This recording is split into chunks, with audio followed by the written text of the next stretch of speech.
ज्ञानी ज्ञान के दाता मुनि गुरुवर को करके प्रणाम गाऊं मैं ध्याऊं मैं सुबह शाम।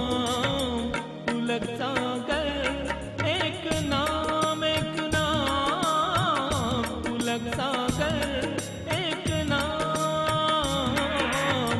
गुरु तुम हो ज्ञानी ज्ञान के दाता मुनि गुरुवर को करके प्रणाम। तीज त्योहार पर भी हम एक दूसरे से नहीं बोलते हैं। मैंने कहा बहुत अच्छा काम करते हो, प्रतिभा पाटिल तुम्हें भारत रत्न का अवार्ड देगी, ध्यान रखिए। बोले कभी नहीं बोले महाराज हम। लोग भले कहते हो कि जिस गली में तेरा घर ना हो बालमा उस गली में हमें पांव रखना नहीं, लेकिन मैं तो कहता हूं जिस गली में तेरा घर है बालमा उस गली में हमें पांव रखना नहीं। ध्यान रखिए, कभी उस गली की तरफ मुड़ के नहीं देखा। मैंने कहा आज चला जा। चलो आप कहते हैं तो ये और कर लेता हूं। मैंने कहा एक बात बता दे, क्या 20 साल में एक बार भी तेरा मन उससे बोलने का नहीं हुआ?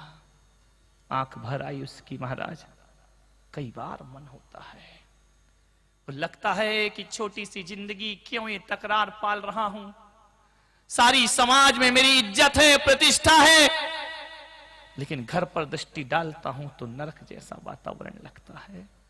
तो मैंने कहा इतना समय क्यों लगाया मेरे भाई? बोले बस यही आ जाती थी कि मैं क्यों झुकूं, वो छोटा है वो झुके। मैंने कहा तू आज चला जा। गया उसके घर में, छोटा भाई लॉन में बैठकर अखबार पढ़ रहा है। बड़े भाई ने को देखा, उसने कहा ये सूरज पश्चिम से कैसे निकल रहा है? इस तरफ तो ये कभी आया ही नहीं। बड़े बड़े त्योहार निकल गए, शादी रिश्ते संबंध हो गए, ये कभी नहीं आया। और आज ये मेरे घर हाथ में अखबार लिए, अखबार छूट गया।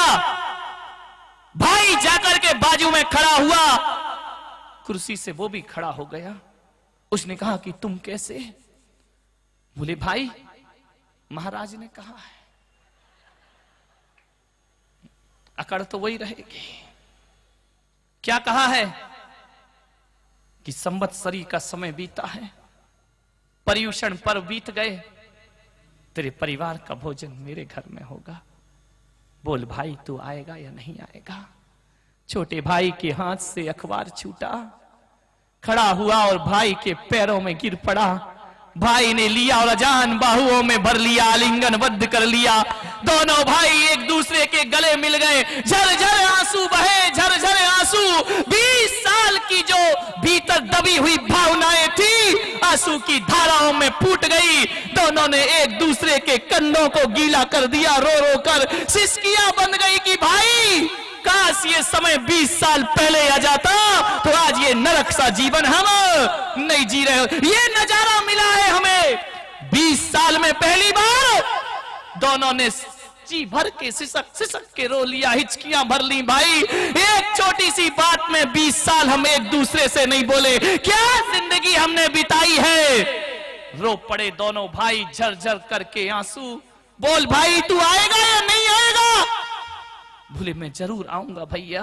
दूसरे दिन छोटा भाई परिवार को लेकर भोजन को पहुंचा। 20 साल के बाद पहली बार किसी ने एक थाली में भोजन किया होगा। देवरानी जिठानियों ने बैठ करके भोजन किया। बच्चों को पता चला कि ये हमारे बड़े पापा कहलाते हैं, लेकिन आज प्यार मिला है कि बड़े पिता का प्यार क्या हुआ करता है। छोटे भाई ने भोजन किया। बड़े भाई को कहा कि भैया रविवार के दिन भाभी को लेकर तुम मेरे घर भोजन को आना, मैं तुम्हारा इंतजार करूंगा। उसने कहा भाई मैं जरूर आऊंगा। 20 साल की दुश्मनी दोस्ती में बदल गई। मेरे पास दोनों आए और मेरी आरती उतारी उन्होंने और कहा कि महाराज 20 साल में आज लगा पहली बार कि हमने पर्युषण पर्व को ईमानदारी से जिया है, वरना भोजन छोड़ते रहे, उपवास करते रहे, लेकिन मन की गांठ तो मन में बंधी रही। आज लगा कि पर्युषण पर्व क्या होता है और आज लगा कि क्षमा वाणी क्या होती है। ध्यान रखिए भीलवाड़ा वालों, बड़ी बड़ी आगम की बातें करते हो, घर में भी तो झांक कर देखो मेरे भाई कि क्या नजारा है हमारा। विचार करिए, छोटी सी जिंदगी है, तकरार किस लिए? वो रहते हो दिलों में फिर दीवार किस लिए? आपसे पूछता हूं मैं। दोनों भाई एक हो गए, आरती उतारी, और आज भी वो दोनों भाई मेरे पास आते हैं, महाराज शायद हमने इतनी तीर्थ यात्रा से वो नहीं पाया जो एक संत के चरणों में हमने प्रेम का संदेश प्राप्त कर लिया। क्यों लड़ते हो? आपसे निवेदन है कि घर में प्यार रखना है ना, परिवार में, तो सामूहिक भोजन किया करो।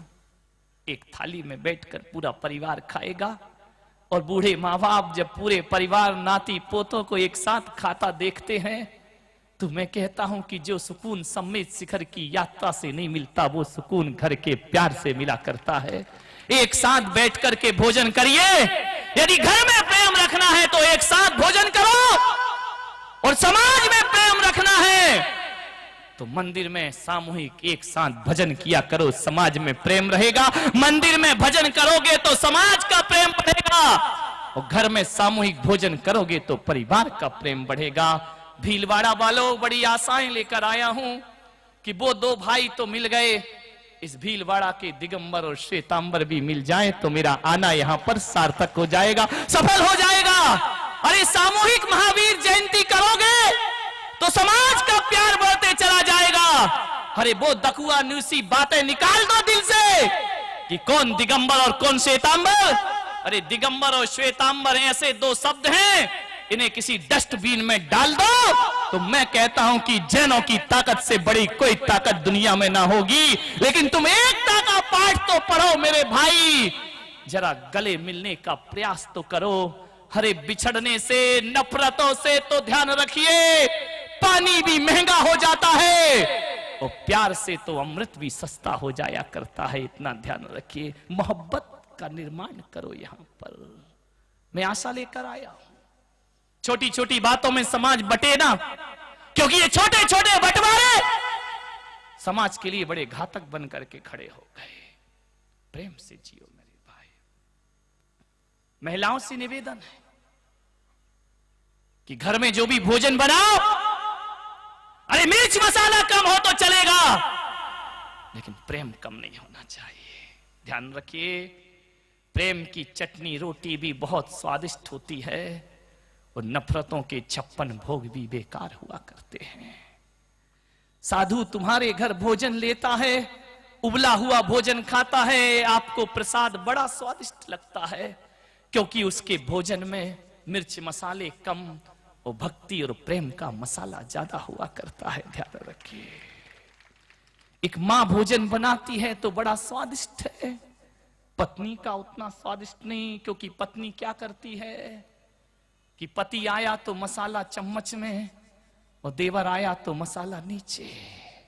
नहीं, यहां की पत्नियों की बिल्कुल बात नहीं है, चित्तौड़ वाली। तुम्हारी कहीं आगे जाएंगे तब करेंगे, अभी तो हमको यहीं रहना है। तुम तो बहुत अच्छी हो, बहुत सीधी हो, जलेबी की तरह। नहीं सॉरी, सीधी नहीं, मीठी हो, जलेबी मीठी होती है। ध्यान रखिए, प्रेम डाल दीजिए।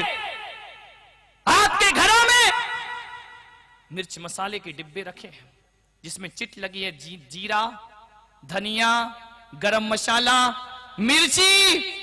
वो ना भी हो तो अपन तो मिर्ची वैसे है, लेकिन आज एक डिब्बा और रखना जिसमें लिखा हो प्रेम, और जब भोजन में मसाला डालो ना तो भीतर का प्रेम भी उड़ेल दिया करो। जीवन का सौहार्द बढ़ जाएगा, प्रेम बढ़ जाएगा। ध्यान रखिए, इससे बड़ा स्वादिष्ट भोजन ये स्वादिष्ट ही नहीं होगा, ये स्वास्थ्य वर्धक भी भोजन हो जाएगा। ध्यान रखिए, प्रेम।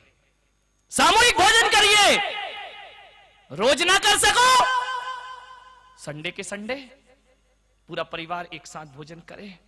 संडे के संडे ना कर सको, 15 दिन में एक बार जरूर करो, और 15 दिन में एक बार ना कर सको तो महीने में एक बार जरूर करो, और महीने में एक बार ना कर सको तो चुल्लू भर पानी में डूब मरो, काय को जी रहे हो तुम इस दुनिया में, ध्यान रखिए। घर में प्रेम का भोजन, ऐसा वातावरण निर्मित कर दो। ये महिलाएं जब जाती हैं ना संडे को घूमने के लिए, तो मैंने देखा है कि एक कोल्ड ड्रिंक्स की शीशी होती है, उसमें 2 पाइप होते हैं, इधर से पति पीता है। कौन बोला महाराज आपको ये सब कैसे मालूम? मुझे सब मालूम है। उधर से पत्नी पीती है, और कहते हैं कि एक दूसरे पीते हैं तो बड़ा प्यार बढ़ता है भीतर का। मैं आपसे निवेदन करूंगा, पति के साथ बहुत पियो। पियो का मतलब वही पियो, नहीं तो तुम कुछ और लगा लो। ध्यान रखिए, बहुत पियो पति के साथ कोल्ड ड्रिंक्स। लेकिन एक निवेदन और है बहुओं से कि घर आओ तो एक शीशी जरूर लेकर आओ, उसमें 2 पाइप डालो, इधर से सास पिए उधर से बहू पिए, तो ध्यान रखना घर स्वर्ग हो जाएगा तुम्हारा। इधर से देवरानी पिए उधर से जेठानी पिए, ननंद पिए भाभी पिए, घर स्वर्ग हो जाएगा। ये बात अलग है कि तुम्हारी अम्मा प्रतिमाधारी है, वो कहेगी मैं कोल्ड ड्रिंक नहीं पीती हूं, तो कहना अम्मा जी कोल्ड ड्रिंक को मारो गोली, आओ मौसम्बी का जूस बनाते हैं और एक साथ पीते हैं, जीवन का आनंद लिया करते। ऐसा वातावरण निर्मित कर दीजिए अपने घरों का। ध्यान रखना, जा घर प्रेम न संचरे ता घर जान मसान। नारायण कृष्ण हस्तिनापुर पधारे संधि का प्रस्ताव लेकर के। दुर्योधन से कहा कि दुर्योधन पांडवों से संधि कर लो, प्रेम का संदेश लेकर गए। और जैसे ही नारायण हस्तिनापुर पधारे, इतना स्वागत हुआ, इतना स्वागत कि कल तो पुलक सागर का कुछ नहीं हुआ, उससे ज्यादा नारायण कृष्ण का हस्तिनापुर में हुआ। लेकिन ध्यान रखना, जैसे ही नारायण कृष्ण पहुंचे हस्तिनापुर, बीथियों पर चंदन छिड़का गया, गुलाब जल से बीथियों को अभिसिंचित किया गया, द्वार द्वार तोरण द्वार बने। कल जब मैं आ रहा था तुम्हारे भीलवाड़ा में, तो मुझे ऐसे ही लग रहा था कि कोई कृष्ण हस्तिनापुर में प्रवेश कर रहा है, ऐसा स्वागत सत्कार तुमने किया। द्वार द्वार स्वागत, बंदनवार आरती मंगल गान। नारायण कृष्ण रथ में सवार चले जा रहे हैं। एक झोपड़ी में एक बुढ़िया देखती है कृष्ण को कि नारायण अमीरों के घर ही जाओगे कि हम गरीबों के घर भी पधारोगे कभी? नारायण कृष्ण ने देखा और मुस्कुरा दिए, रथ आगे बढ़ गया। दुर्योधन से संधि का प्रस्ताव रखा। दुर्योधन ने कहा पांडवों को सुई की नोक की बराबर भी जमीन नहीं देगा ये दुर्योधन, और अब जो भी फैसला होगा वो कुरुक्षेत्र में होगा। अब प्यार नहीं तलवार ही फैसला करेंगी। नारायण कृष्ण ने कहा कि दुर्योधन सर्वनाश को आमंत्रण दे रहे हो तुम। दुर्योधन ने कहा जो भी होगा तो देखा जाएगा, लेकिन पांडवों को 1 इंच भी जमीन नहीं दी जाएगी। नारायण कृष्ण ने कहा तो फिर कुरुक्षेत्र की तैयारी की जाए। बोले शौक से करिए नारायण। वार्तालाप समाप्त हुआ। नारायण कृष्ण ने कहा कि दुर्योधन मैं चलूं? बोले रुको, महल में 56 भोग मोहन भोग बने हैं, भोजन ग्रहण करो। नारायण कृष्ण ने कहा कि आज नहीं दुर्योधन, फिर कभी मेरा कहीं और निमंत्रण है। दुर्योधन ने कहा कि नारायण मैंने आपका संधि का प्रस्ताव स्वीकार नहीं किया, क्या इसलिए आप भोजन नहीं कर रहे हैं? नारायण कृष्ण ने कहा कि राजनीति एक तरफ हुआ करती है और इंसानियत एक तरफ हुआ करती है। वो राजनीति की बातें थी और भोजन करना ये इंसानियत की बातें हैं। संबंध अलग होते हैं, समाज सेवा और राष्ट्र सेवा अलग हुआ करती है। तो फिर चलो भोजन को। बोले मेरा निमंत्रण है कहीं, फिर कभी जरूर करूंगा। मैं ठुकराता नहीं हूं तुम्हारे प्रेम अनुग्रह को, लेकिन आज मुझे कहीं और जाना है। दौड़े दौड़े भागे, उस बुढ़िया के घर दरवाजे खटखटाए। काकी दरवाजा खोलो। भीतर से आवाज आई कौन है तू? बोले एक बार दरवाजा तो खोलो, देखो कौन आया है तुम्हारे घर। बोले अभी काका घर में नहीं है, भोजन पक रहा है, मैं दरवाजा नहीं खोल सकती हूं। अरे काकी, मैं भूख से तड़प रहा हूं, बहुत भूख लगी है काकी, भोजन दे दे। इतना सुना उसने कि मेरे द्वार पे कोई भूखा खड़ा है। ये हमारी भारत की संस्कृति है कि यदि कोई भूखा खड़ा है तो हम अपनी मर्यादाएं तोड़कर भी उसकी भूख मिटाया करते हैं। उसने कहा कि ठहरो, यदि भूखे हो तो मैं द्वार खोलती हूं। पहले का समय वह था कि जब भोजन करते थे लोग तो कहते थे कि कोई आवे तो हम खावे, और आज का समय यह है कि ये जावे तो उसके बाद हम खावे। माहौल बदल गया है दुनिया का। काकी ने दरवाजे खोले, सोचो उसकी भाव विभल दशा, जिसके घर नारायण पाहुना बनकर के खड़े हों, पीतांबर धारण किए, मोर मुकुट बंसरी हाथ, छल छला गई आंखें उसकी कि हम अभागिनों के घर भी कभी नारायण पहुंचा करते हैं, महापुरुष पाहुना बन के आते हैं। छल छला गई, शब्द मौन हो गए। प्रेम जब विराट होता है, गहन होता है, तो भाषा मौन हो जाया करती है। पधारो नारायण, मुख के इशारे से कहा कि पधारो। नारायण कृष्ण ने कहा कि काकी, बैठने को नहीं कहोगी? झट से खाट बिछा दी। पधारो, शब्द मौन है, बहुत भूख लगी है, जल्दी भोजन ला। भीतर जाती रसोई में, फिर बाहर आती, फिर भीतर जाती, फिर बाहर आती, भोजन तो भी बना ही नहीं है। और नारायण कहते हैं कि जल्दी करो, बहुत दिनों से भूखा हूं काकी, जल्दी भोजन चाहिए।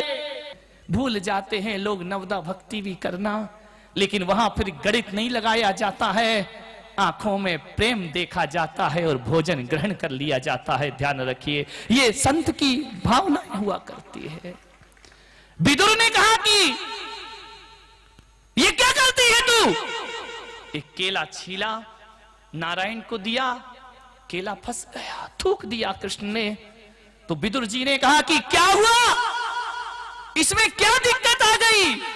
नारायण कृष्ण ने कहा कि काका, तेरे ज्ञान के केलों में वो स्वाद नहीं जो भक्ति के छिलकों में स्वाद प्राप्त हो रहा था, जो आनंद बरस रहा था। ऐसा लग रहा था कि जैसे मैया यशोदा माखन रोटी खिला रही हो, इतना आनंद मुझे प्राप्त। ज्ञान के केलों में कहां आनंद है जो भक्ति के छिलकों में आया करता है। ध्यान रखिए, मिर्च मसालों में स्वाद नहीं होता है, प्रेम में स्वाद होता है। प्रेम के बसीभूत होकर नारायण कृष्ण केले के छिलके खा लेते हैं, और प्रेम के बसीभूत होकर कोई मर्यादा पुरुषोत्तम राम भीलनी के जूठे बेर खा लिया करते हैं, और प्रेम के बसीभूत होकर कोई महावीर चंदन वाला के उड़द के छिलके स्वीकार कर लिया करते हैं। ध्यान रखिए, प्रेम होना चाहिए। जाघर प्रेम न संचिरे, ताघर जान मसान। दिगंबर जैन समाज के प्रख्यात कवि हृदय संत वात्सल्य मूर्ति प्रखर वक्ता मुनि श्री पुलक सागर जी महाराज की लेखनी द्वारा अलौकिक साहित्यों की रचना हुई है। मुनि श्री द्वारा रचित ग्रंथों को पढ़ने से आपका जीवन निश्चित ही नए आयामों को प्राप्त करेगा। साथ ही मुनि श्री के विचारों को जानने के लिए मासिक पत्रिका पुलक वाणी के सदस्य बन जीवन में नई ऊर्जा का संचार करें। मुनि श्री के साहित्य एवं पुलक वाणी को प्राप्त करने के लिए संपर्क करें। केंद्रीय कार्यालय वात्सल्य भवन, P75, गली number 5, Bihari colony extension, Shahdara, Delhi 110032। Mobile 919810900699। Email pulakvani@gmail.com।